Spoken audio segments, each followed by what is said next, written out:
My name is Liliana, I'm 32, and I run a small app development company that I love. My husband, Cody, is 37 and works at a bank. We're both passionate about our jobs and support each other, often chatting late into the night about work. Even though we've been married for 4 years, we don't have kids yet, but we'd like to have a family someday. I come from a supportive family. My parents own an auto parts factory, now managed by my brother. Thanks to them, I've had the freedom to follow my dream of starting my own company. Although our businesses are different, my dad and brother always offer advice and support, which means a lot to me. Cody's family, on the other hand, runs a small factory. As their only child, Cody was expected to take over, but he chose a different path. The factory wasn't doing well, and his dad, Andy, even thought about closing it. From a young age, Cody was inspired by a kind banker he met who left a strong impression on him. Cody decided he wanted to work in banking, so he studied hard and eventually joined a major bank, where he's now happy working.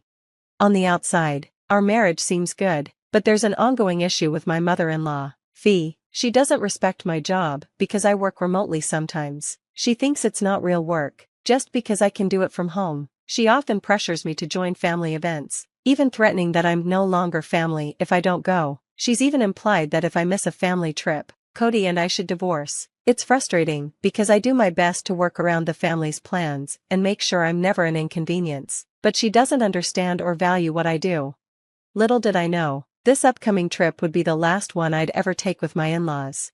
Some people think remote work is easy just because I have a flexible schedule, but that's not the case. My mother-in-law, Fee, also disapproves of other things about our lives. For example, when Cody and I got married, we built our house halfway between both of our parents' homes. It's less than a 30-minute drive to each house, even though the routes are different. As a dual-income couple, Cody and I value independence and privacy. We manage our money separately, contributing a set amount each month for household expenses and saving the rest individually. This arrangement works well for us, but Fee doesn't approve. She believes a couple shouldn't keep things private from each other or talk about privacy. To her, a real family should share everything. I sometimes feel that Fee finds fault with everything I do simply because she doesn't like me. She adores Cody, her son, and I often feel like an outsider. She also criticizes us for not having children yet. Even though it's a sensitive topic for me, I wish she wouldn't bring it up every time we meet, but she does, so I've started staying late at work just to avoid her. One incident with Fee, though, was especially hard to forgive. It happened right before my best friend's wedding. This wedding was extra special because my friend was moving abroad afterward, and we wouldn't see each other often anymore. A week before the wedding, Cody's father, Andy, asked me to attend an important business reception with him. I respectfully declined, as my friend's wedding was a priority for me. The only thing that would make me miss it would be an emergency in my family. But that evening, when I came home, my in-laws were at our house. The moment I walked in, Fee confronted me angrily, saying, "Liliana, how could you refuse Andy's request? You're Cody's wife. Family obligations should come first, and your refusal is unacceptable. You need to rethink your priorities." Fee yelled at me, and Cody was there, too, but he didn't say anything at first. Later, I learned that the reception was very important for the future of the company, but to me, my best friend's wedding was just as meaningful. I told Fee, "I understand what you're both saying, but my best friend's wedding is an important event for me, and I don't want to miss it. Besides, I'm not even an employee at Andy's company." Then, to my surprise, Cody spoke up. "Can't you make an exception this time?" he asked. "This is really about the company's survival. I'm going, too, and it's a family effort. We can make it up to you for missing the wedding. This is a family crisis. Can't you help us?" I was stunned. Cody knew how much I'd been looking forward to this wedding, so I never expected him to say that. Then Andy added, "I understand your point, Liliana, but this time, we really need your help." The pressure was intense, and it was hard to refuse. In the end, I reluctantly agreed to skip my best friend's wedding.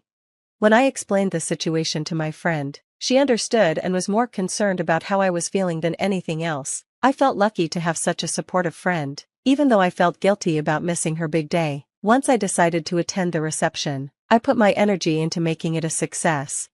On the day of the event, Cody and I arrived early. I tried calling Fee to check in, but she didn't answer her phone. Finally, my in-laws arrived just 10 minutes before the reception was supposed to start, looking disheveled, with messy hair and wrinkled clothes. I was shocked and asked, "Fee, what happened?" "Today's an important reception. Why do you look like this?" She awkwardly replied, "I just overslept." "And Liliana, make sure you're not rude today." I was so close to snapping back. "I don't want to hear that from you." But somehow, I held my tongue and kept my composure.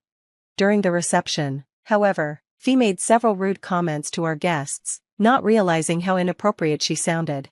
Fee seemed to think her comments at the reception were funny, but the guests' awkward smiles showed they didn't find her jokes amusing. As expected, we didn't secure the contract, and the event ended unsuccessfully. I thought to myself that if I'd known it would go like this, I would have gone to my best friend's wedding instead. I felt frustrated, having missed such an important day with my friend, only to end up at this disastrous reception. To make things worse, my in-laws didn't seem to see anything wrong with how it turned out. They even said things like, "After such a big event and no contract, it's like dealing with con artists. Good thing we didn't make a deal with such strange people." I was speechless. They were completely oblivious to the reality of the situation. After this incident, I felt even more uncomfortable around my in-laws and started avoiding them as much as I could. But there was one thing I couldn't escape: Cody's family tradition of going on an annual family trip. This tradition had started when Cody was a kid, and it continued even after we got married. I was expected to join every year, but these trips were exhausting for me. I was always the one stuck with the chores and logistics, driving, booking hotels, researching tourist spots, and handling all the tedious tasks. If I ever tried to voice my opinion or suggest something, I was immediately shut down and told, "Don't overstep." Even when we visited tourist spots, I was often left behind at the hotel and didn't get to see the places I was interested in. Honestly, I dreaded these trips every year and even hoped I might fall ill on the day so I wouldn't have to go. The time for this year's family trip arrived, and even though my in-laws claimed they were financially tight, they insisted on planning another lavish trip. As usual, I was given the job of finding and booking the hotel. I put a lot of effort into planning, hoping to keep Fee, who's always quick to complain, in a good mood. Since I don't drink, I'm also expected to be the driver, which I don't mind because it lets me avoid some of their conversations. But just before the trip, a crisis happened. My mom collapsed and was in critical condition. Under these circumstances, going on a trip wasn't even an option for me. I was overwhelmed with worry and knew I needed to get to my mom as soon as possible. Since it was the day before the trip, I told Cody I was canceling and started preparing to go to the hospital. Cody offered to come with me, but I declined. It felt like he was assuming the worst about my mom's condition, and I didn't want to hear that. Together, we went to tell Fee that we wouldn't be going on the trip. She exploded in anger, saying, "You're saying you can't go on the trip I planned? If you don't come, you're no longer family. As my son's wife, you should prioritize this family trip. Isn't that right, Cody?" She looked at Cody, clearly expecting him to agree, and cut him off when he seemed like he wanted to say something different. I was so shocked by her reaction that I didn't know what to say. Nothing was more important than being with my mom in her critical state. Just then, my brother called. He told me that while mom's condition was serious, she was stable. Unfortunately, because of a contagious illness outbreak, I couldn't visit her right now. He mentioned that if she recovers, I could come for a short visit later, so there was no rush to be there immediately. Hearing this, I hesitated, unsure of what to do next. Sensing my hesitation, my brother asked what was wrong. I explained my situation to my brother, sharing my dilemma about the trip. He seemed a bit frustrated but suggested a solution I hadn't considered. The trip destination was actually near my parents' home. He assured me that if my mom's condition worsened, I could get to the hospital quickly from the hotel. Since I wasn't allowed to visit her in the hospital yet, staying at home or at the hotel wouldn't really make a difference. Taking his advice, I told Fee, "All right, I'll go on the trip." She responded with, "Goodness, if you had said that from the start, I wouldn't have had to get angry. Marrying someone so naive is such a hassle. Remember, if you don't come, it's divorce." She even added, "I'll have to re-educate you from now on."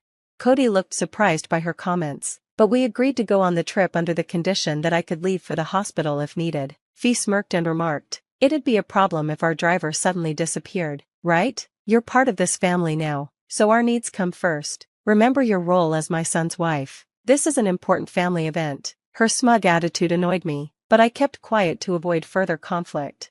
On the day of the trip, I was so worried about my mom that I couldn't stop checking my phone. Meanwhile, Fee had already started drinking beer in the morning, turning the back seat of my car, where I was the designated driver, into a mini party. I was surprised to see Cody joining in on the drinking, but since everyone had cleared their schedules for this trip, I reminded myself to let them enjoy it. Throughout the drive, Fee made constant demands, asking me to stop for the bathroom or to pick up more alcohol from a store. I felt like a chauffeur, but I was prepared to endure it. Then, my phone rang. It was my brother. He told me that Mom had survived, her condition had stabilized, and she had regained consciousness. Her diagnosis was subarachnoid hemorrhage. I still couldn't fully relax since there were concerns about potential after effects from my mom's condition. It was comforting, though, to have my brother updating me regularly. Feeling anxious, I shared the news of my mom's recovery with my in-laws, but Fee responded with, "If she's better, there's no need to bother us with this. You're making a big deal out of nothing." Andy chimed in, "Exactly. Don't spoil our trip with grim news. We're here to enjoy ourselves." I was shocked and disgusted by their attitude. It made me feel like these people were strangers rather than family. Throughout the trip, they made a noisy scene at the hotel, drinking and partying in ways that were embarrassing. This experience only deepened my distrust of my in-laws. Thankfully, my mom's condition stayed stable, so I didn't have to rush to the hospital. We completed the trip and returned home, which was a relief. While I was sorting through our laundry after the trip, Fee showed up at our house. She said, "You have a dryer here, right? We don't have one, so let me use yours," and appeared with a big pile of laundry. Feeling exasperated, I replied, "There's a laundromat with dryers nearby. I have my own laundry to do, and I'm using the dryer right now, so it's not possible." Fee huffed, "Always so stingy. Once you're done, just finish mine too. I'll pick it up tomorrow," and tried to leave her laundry in our washroom. Cody stepped in and said firmly, "Go to a laundromat. Liliana is tired, and she has work tomorrow. It's not possible." Fee was furious. Feeling that her son was defending me, she stormed out, slamming the door and leaving her laundry behind, shouting insults as she went. Looking back, I sometimes wonder if things could have gone differently that day and changed what happened next. A little later, Fee returned and said, "During the trip, I realized something. Liliana, you don't seem to understand what it means to be married to Cody. We might face more issues like this in the future, and since we couldn't settle it, I think it's time for you to make a decision." She then placed a family contract and divorce papers on the table.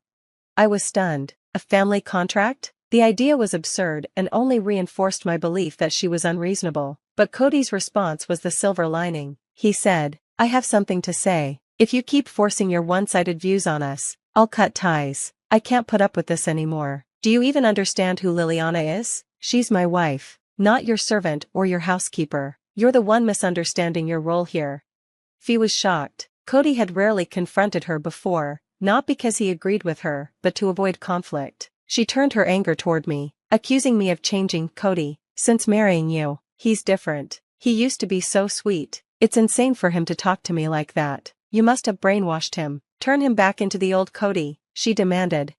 Cody stood his ground and said, "The one doing the brainwashing is you. You always explode without listening to anyone else's opinion. Honestly, you've been a toxic parent, never letting me live the life I wanted. Instead of accepting our marriage, you've been taking it out on Liliana. Enough is enough. I'm not getting a divorce, and if you have a problem with that, you should stay out of our lives."